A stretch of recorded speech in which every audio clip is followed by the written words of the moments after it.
Okay, we're going to look at dragging and drag lock on iPad OS 13.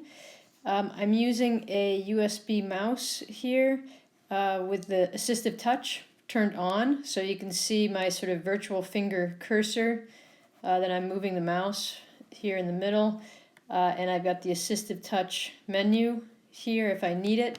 But I'm in this drawing just in notes, and to draw something with my mouse, I would just hold down my left mouse button and move the cursor across like that, like usual.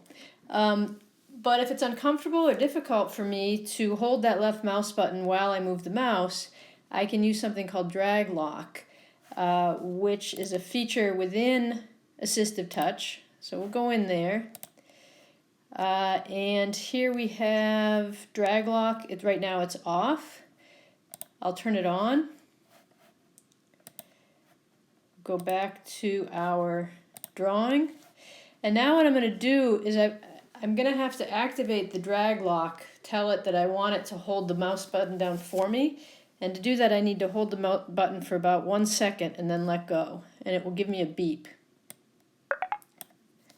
That beep says, okay, you can let go of your mouse button, which I did, and now I will just move it. And I can move it as long as I want, and when I'm done, I tap the mouse button again, and it's done.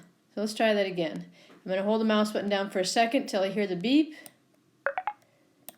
let go, and draw my letter. Draw my letter.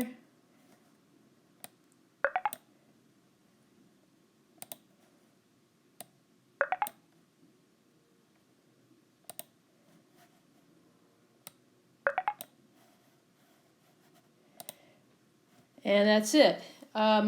If I just want to do a tap, I have to just hold it for less than the 1 second. So just tap, tap. There's no dragging there. It's just holding it long enough.